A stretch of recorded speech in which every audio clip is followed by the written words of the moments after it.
কারণ বাংলাদেশ এমন একটা ডেথ গ্রুপে রয়েছে যেখানে বাংলাদেশের গ্রুপ সঙ্গী হিসেবে রয়েছে সাবেক টি-20 বিশ্ব চ্যাম্পিয়ন শ্রীলঙ্কা, আফগানিস্তান এমন একটা দল যেই দলের ক্রিকেটাররা নিজেদেরকে এশিয়ার দ্বিতীয় সেরা দল মনে করে। মানে প্রথম দলটা হচ্ছে ইন্ডিয়া, তারপরে আফগানিস্তান, পাকিস্তান শ্রীলঙ্কাকে তারা পাত্তা দিতে চায় না।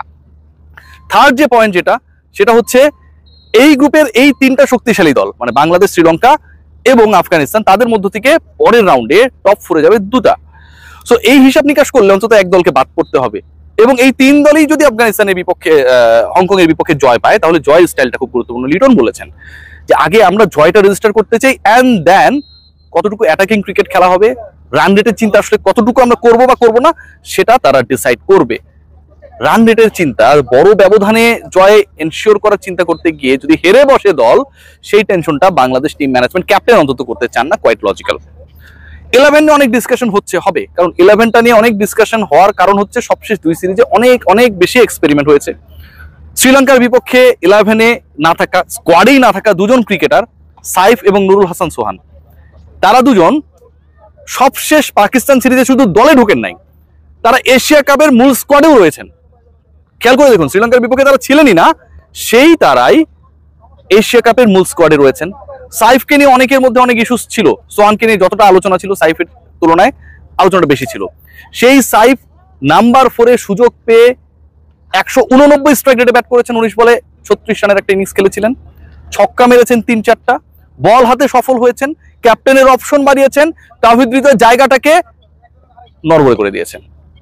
হোয়াট অ্যাবাউট নুরুল হাসান সোহান? একটা ম্যাচে সুযোগ পেয়ে 200 স্ট্রাইক রেটে রান করেছেন, তিনিও কি থাকবেন নাকি থাকবেন না? আমি শুরুতেই বলতে চাই অন্তত 5টা স্পট নিয়ে কোনো ডাউট নেই ব্যাটিং অর্ডারের, প্রথম 3 নিয়ে তো কোনো ডাউট থাকার সুযোগই নেই। পারভেজ হোসেন ইমন এবং আপনারা সবাই জানেন তানজিদ হাসান তামিম বাংলাদেশের এই মুহূর্তে বেস্ট ওপেনিং প্লেয়ার, এবং এই দুজনের একজন আগামীকাল মানে আমার গাট ফিলিং বলে হংকং এর বোলিং অ্যাটাকের বিরুদ্ধে কি করবে এটা দেখার জন্য দর্শকরা আমার কাছে মনে হয় যে অধীর আগ্রহে অপেক্ষা করবে, আমরাও মাঠে বসে। নাম্বার 3 লিটন কুমার দাস এই মুহূর্তে টপ নচ অবস্থায় রয়েছেন, দারুণ ফর্মে রয়েছেন, খারাপ সময়কে পিছিয়ে ফেলে দিয়েছেন। I am not discussing about number 4 right now. 5 and 6 এই দুটো স্পট নিয়েও আসলে ডিসকাশনের খুব বেশি অবকাশ নেই। শামীম হোসেন পাটোয়ারি এবং জাকের আলী অনিক। নুরুল হাসান সোহান প্রথম ম্যাচের 11-এ থাকবেন না বলেই মনে হচ্ছে। এই দুজনই বাংলাদেশের ফিনিশিং রোলে বাংলাদেশের ব্যাটিং ইনিংসের লাস্টের ওভার্সগুলোকে কাজে লাগানোর দায়িত্ব পাবেন যদি বাংলাদেশের ব্যাটিং ডেপথ সেই পর্যন্ত যাওয়ার প্রয়োজন মনে করে। তাহলে নাম্বার 4 কে বোলিং ডিপার্টমেন্টে চমক রয়েছে। সেখানটায় ক্যাপ্টেনকে প্রশ্ন করা হয়েছিল যে সাইফের ইনক্লুশনটা তার জন্য কতটা স্বস্তি দাও। ক্যাপ্টেন বলেছে he is also a spinning option, যে কোনো ক্যাপ্টেনের জন্য এটা একটা ব্রিদিং স্পেস ক্রিয়েট করে। আপনি যদি একজন লেগি নিয়ে খেলেন কোনো কারণে তার ডে খারাপ যেতে পারে, লেগ স্পিনারের ডে খারাপ যাওয়া মানে কিন্তু ভয়াবহ খারাপ যাওয়া। 4 ওভারের কোটায় 32-35 রান না, ওটা মোটামুটি 45-এর দিকে চলে যায়। আমি যতটুকু খেলা বুঝি বা দেখি, once a leg spinner fall in problem then it's a problem for whole team. So ওই জায়গায় এরকম যদি কোনো সিচুয়েশন হয়, অথবা শাক মেহেদি মার খেলেন, সাইফুদ্দিনকে খেলালেন, কোনো একজন পেসার ক্লিক করতে পারলেন না, আপনার একটা দুটা ওভারের জন্য আপনার অপশনটা কে? অ্যালং উইথ শামীম হোসেন পাটোয়ারি 4 নম্বরে যদি আপনি সাইফ হাসানকে বিবেচনা করেন, আপনার ব্যাটিং অপশন এবং বোলিং অপশন দুটো আপনি পাচ্ছেন। এবং যেহেতু একটা হাই নোট, লিটন খুব বেশি এক্সপ্রেসিভ না, বাট তার কথার মধ্যে মনে হয়েছে যে সে খুব হাইলি পজিটিভলি রেট করছেন সাইফ হাসানের ইনক্লুশনকে এশিয়া কাপ স্কোয়াডে। নাম্বার 4-এ আমার গাট ফিলিং বলে তাওহিদ হৃদয় না, খেলবেন সাইফ হাসান। কয়েকটা কারণ রয়েছে। প্রথম কারণ সেটা হচ্ছে তাওহিদ যদি সফল হন তাকে রেস্ট 2 ম্যাচেস খেলাতে হবে। পরের ম্যাচে ধরেন আবার একটাতে ব্যর্থ হলেন, আবার সফল হলেন কি না, এটা নিয়ে কিন্তু যথেষ্ট ডিবেট রয়েছে, কারণ তাওহিদের রিসেন্ট পাস্টের পারফরমেন্সটা নিয়ে অনেক প্রশ্ন রয়েছে।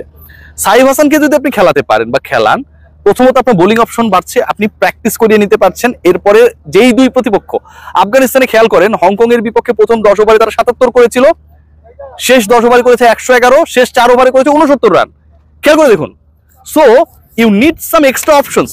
সাইফকে খেলালে সুবিধার জায়গা যেটা নাম্বার 4-এ তাকে প্র্যাকটিস করিয়ে নেয় এই কন্ডিশনের সাথে, আবার একই সাথে এখানকার কন্ডিশন, এখানকার উইকেটে যদি আপনি 2 ওভারও তাকে বল করান, অন্তত আপনি কনফার্ম হতে পারবেন যে সাইফ কতটুকু ইফেক্টিভ হবে এই কন্ডিশনে against Afghanistan and Sri Lanka.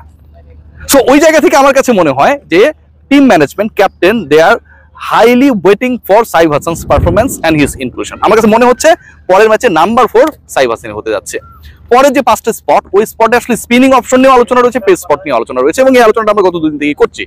Spin option নিয়ে আসলে শাক মাহাদি দলে থাকা নিয়ে কোনো ধরনের ডাউট নেই, তিনি থাকবেন, খেলবেন, এবং বাংলাদেশের হয়ে ওপেনিং ওভার্স গুলো মানে প্রথম বা দ্বিতীয় ওভার, এই 2 ওভারের মধ্যে তিনি হাতে বল তুলে নেবেন, ক্যাপ্টেনও সেটা দেবেন। বাংলাদেশে এই মুহূর্তে সবচেয়ে ইকোনমিক্যাল এবং কার্যকর স্পিনিং অপশন যদি আপনি বলেন সেটা শাক মেহেদী। এখন তার পার্টনার কে হবেন? বাংলাদেশ কি বাঁহাতি অর্থোডক্সের দিকে ঝুঁকবে, নাকি বাংলাদেশ লেগি রিশাদ হোসেনকে খেলাবে? মানে এটা খুবই ট্রিকি কোয়েশ্চেন, এবং এই প্রশ্নের উত্তরটা এই মুহূর্তে মেলানোটা ডিফিকাল্ট।